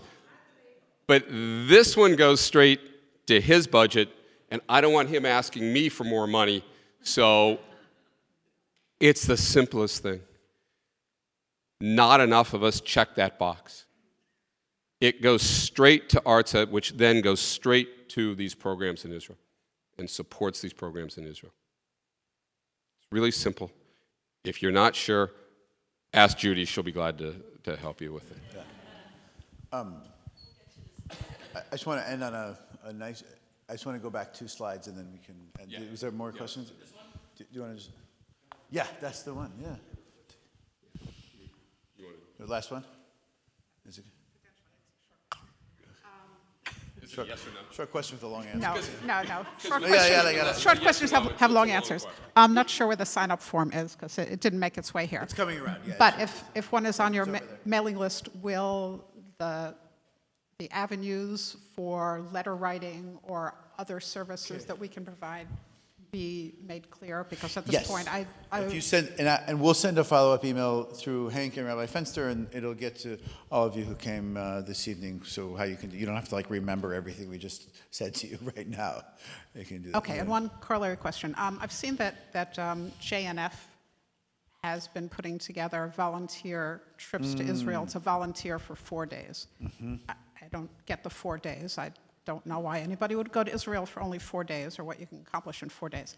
But I'm wondering if the reform movement might also be putting together some sort of volunteer opportunities for adults to volunteer for a more significant, effective period of time. So there's a couple of efforts to do that. We are exploring that option, I would say. We have another trip going at the end of February. If you're interested in volunteering for a longer time than 4 days, like a month or 3 months or whatever, there are different avenues. We are connected with an organization called Skilled Volunteers for Israel from one of the members of our reform movement. They go, whether it's doing agricultural work or doing lots of other things. There are some avenues for people who are like medical or mental health care professionals to come and help. The needs are also changing, okay? So as the war changes, right now there are still 250,000 reservists called up who are not doing their day jobs, okay, right now. So there's needs for volunteers to help out in those areas. And that's going to change as the war changes. So it's kind of like playing it by ear and seeing what the needs are. But we can connect you to organizations that are that are in need of volunteer work. Yeah, I just want to end on a note that so we arrived at Kibbutz Mishmar HaEmek to visit those who were leaving from Nachal Oz, and we flagged down a kibbutz member to take us through the kibbutz to get where we needed to go, as we weren't so familiar with it. And as we're walking through, I said, wow. And I'm hit with this sign right there. Okay? And I read the sign, and I'll translate in a second. And I asked the random kibbutz member, I said, oh my God, did they put this sign there because of this week's Torah portion? And she looks at me and she's like, dude, yeah, I don't think so. She's like, what do you mean? It says, Ahuvati, my love. El הפחד תמיד הכי חשוך לפני עלות השחר. He says, my beloved, my love, when you face the fear, when you go towards the fear, it's always the darkest just before the break of dawn. And of course, you all recognize it because it's a line in the Shalom Chanoch song, of course. But it was that week when we learned the story of Yaakov, when his name changes and becomes Yisrael. Because remember when he wrestles with we're not sure if it's an angel or a person, whatever, this is a few weeks ago in the book of Genesis, okay? And he's wrestling, and he says, and the adversary, right, it's the angel of the person, says to him, he can't win the fight, and he says, Shalcheni ki olah hashachar. He says, release me because the dawn is breaking. Okay? And then his name becomes Lo Shimcha Od Yaakov, ki im Yisrael, ki im anashim ve'elohim, saritim Elohim ve'anashim ve'tuchal. Right? It says, because you've wrestled with human and with God, and you have prevailed. And it reminds us in that moment before the dawn, we're wrestling. Okay? And that's what it means to be Israel. Okay? We're wrestling with our enemies who want to cause us harm. We're wrestling with ourselves. And how do we maintain a sense of ethics, values, morals? And how do we deal with all of this and handle it at what time? So hopefully at this dark time, we'll start to see a little bit of light. We just had Rosh Chodesh Tevet, which crosses that bridge from the darkest moments of the year, of the calendar year. And each day is going to get a little bit more light as we go on. So that's my wish for all of us, is that we come together and we face our fears, and maybe that dawn's going to break, and we're going to see better days that come soon. Thank you so much for having us. So on this trip, out of 25 people, 8 were rabbis. You can imagine what it was like. Every day there's a new Torah something, and boy, can these guys go on. Your inclination is going to be to thank us for coming. You're welcome. But thank you. We went there, as Shoshana eloquently pointed out, to bear witness. We went there to see, we went there to hear, we went there to feel, we went there to touch. But we went there to come back and do this. Now, you have a job. You've heard. Share these stories.